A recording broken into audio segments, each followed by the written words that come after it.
अरे मूर्खांनो, लाजा वाटायला हवेत, लाजा. पुढील 50 वर्ष जरी असंच चालत राहिलं तरी आपल्या देशाची सुधारणा होणे शक्य नाही.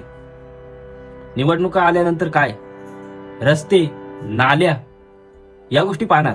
आज मी तुम्हाला तो कारण सांगतो ज्यामुळे आपल्या देशामधील तरुण देश सोडण्यासाठी मजबूर होत आहेत.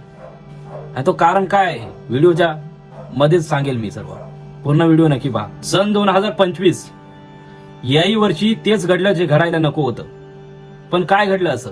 या 2025च्या एंडिंगला मी असं काही तुम्हाला सांगून जाणार आहे जे तुम्ही तुमच्या मागच्या 4 जन्मामध्ये देखील युट्यूब वरती पाहिलं नसेल. हो, तेव्हा युट्यूबच नव्हता, पण पाहिलं नाही. आपल्या देशाची घाण परंपरा आज मी तुमच्या सर्वांच्या समोर मांडतोय.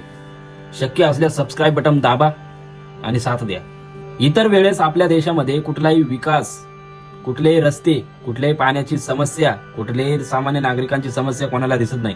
पण जेव्हा निवडणुका येतात तेव्हा मात्र आपल्या देशाचा विकास झाला पाहिजे, स्वच्छता असली पाहिजे आणि त्यानंतर शहराकडे अजून विकास करण्यासाठी रस्ते चांगले सुरळीत पाहिजे, दळणवळण क्षेत्र चांगलं पाहिजे.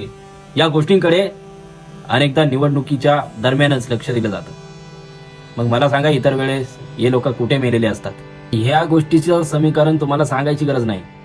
गाव असो किंवा शहर, सर्वीकडे जेव्हा निवडणूक येणार तेव्हा मात्र नाले, स्वच्छता आणि रस्ते, विकास काम याच गोष्टींवरती जास्त चर्चा होणार.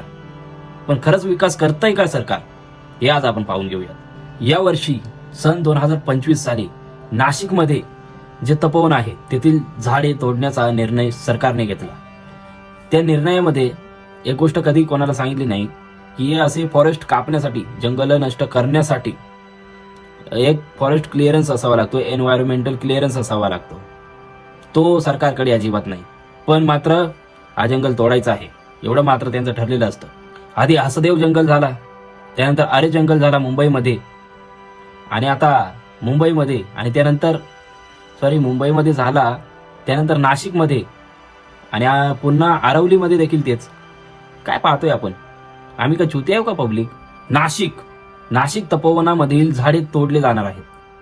आता मला एक गोष्ट सांगा, नाशिक येथील मुख्य उत्पादक काय आहे? द्राक्ष. आता या शेतीसाठी पाहिजे पाणी, आणि जर झाडेच नसतील, कॉन्क्रिटीकरण केलं तर पाणी खाली मुरणार नाही आणि ते आपल्या शेताला मिळणार नाही. म्हणजे शेतकऱ्यांची खूप मोठी नुकसान. मला सांगा, कोणता असा साधू होता, मला फक्त कमेंट करा, असा कोणता साधू आहे ज्याला झाडे आवडत नाही आणि त्याला राहायचंय मात्र कॉन्क्रीटमध्ये?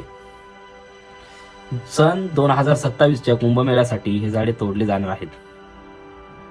कसली वाट पाहताय तुम्ही? तुटल्यावरती आवाज उठवणार. ऑलरेडी नाशिक करता आवाज उठवतोय, संपूर्ण देशाने आवाज उठवायला हवा. आता आपण आरावलीचा विषय घेऊया. जर आरावली जंगल जर कापण्यात आला तर त्याचा थेट परिणाम उत्तर प्रदेश, दिल्ली NCR, मध्य प्रदेश आणि काही प्रमाणात महाराष्ट्र आणि गुजरातवर देखील पडेल. पण का? कारण ती जी एक लेअर आहे आरावली पर्वतरांगा, ती जी धूळ आहे, ती जी गरमी आहे ती शोषून घेते आणि आपल्याला योग्य वातावरण, एन्व्हायरमेंट देते. आता 386 परिकल्पित वर्षापूर्वी भूखंड वहनाचा शोध लागला. डॉक्टर अल्फ्रेड वेगनर यांनी सांगितले, भूखंड होऊन एकमेकांना धडकले तेव्हा कुठे जाऊन हिमालय पर्वतांची निर्मिती झाली, आणि त्यामुळे आपल्या भारतामध्ये अनेक ऋतू आपल्याला पाहायला मिळतात. आणि अल्फ्रेड वेगनर यांनी सांगितले. आता जर आपण आरावली पर्वतरांगेचा, आरावलीचे जे जंगल आहे त्यांचा जर विषय काढलाच आहे, तर तुम्हाला मी एक गोष्ट सांगतो. अंदाजे आपल्या भारतामध्ये दम्याचे पेशंट खूप सारे वाढले आहेत. त्यांचा मी अंदाज सांगतो तुम्हाला.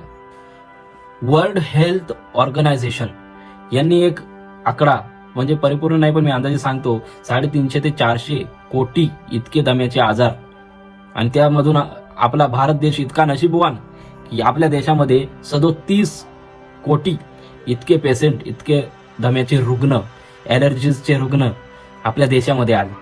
का माहिती का? आपल्या इकडचे नेते जास्त हुशार आहेत.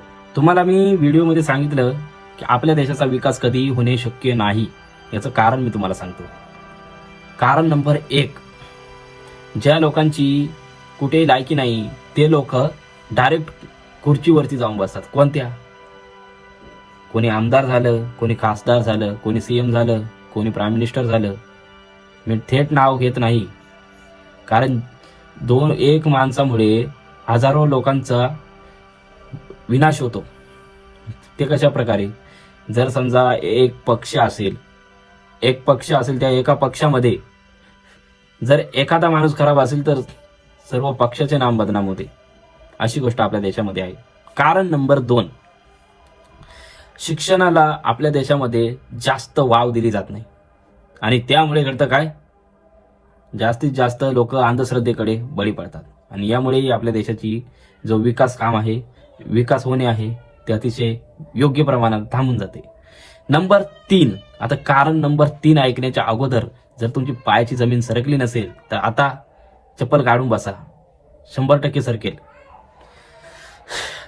कारण नंबर 3 असा आहे, आपल्या देशामध्ये जे रस्ते आहेत, जे बिल्डिंग्स आहेत, जे काही नवीन नवीन विकासाचे उपक्रम्स आहेत, ते गोष्टी फार चुकीच्या पद्धतीने राबवल्या जातात. आणि आपल्या सर्वात मोठं कारण म्हणजे चौथा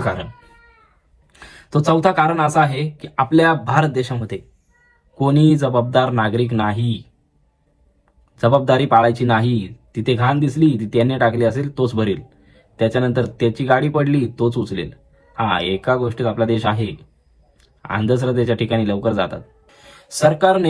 हायकोर्टाने एक आदेश दिलाय, अरवली पर्वत रांगा 100 मीटर उंचीपर्यंतच्या ज्या रांगा आहेत त्या वाचवल्या जाणार आणि त्याच्या खालच्या ज्या विकास कामासाठी पाडल्या जाणार. किती योग्य आहे. आणि तज्ज्ञ बोलतात अरवलीची प्रत्येक जी टेकडी आहे ती पर्यावरणासाठी खूप महत्वाची आहे. हे तितकंच महत्वाचं आहे. त्यानंतर मी एक पॉईंट सांगितला होता तुम्हाला व्हिडिओच्या सुरुवातीलाच, आपला देश सोडता आहेत का लोक? कोणते लोक? जे तरुण वर्ग आहे ते लोक आपला देश सोडत आहेत 100%. कारण जर आपल्या देशामध्ये विकासाची संधीच नसेल, जर त्यांना विकास करण्यासाठी संधीच नसेल, आपल्या देशाची GDP 4 ट्रिलियन आहे समजा, तर त्यातून तुम्ही जास्तीत जास्त 10,000 रुपये किंवा 12,000 रुपयेच महिन्याला कमवू शकता, त्यापेक्षा नाही. ही गोष्ट सत्य आहे, हे तुम्हाला कोणीही सांगणार नाही. आणि अजून ऐकायचं असेल आमच्या चॅनलला सबस्क्राईब करा. लवकरच नवीन पुढचा व्हिडिओ येणार आहे. जय महाराष्ट्र.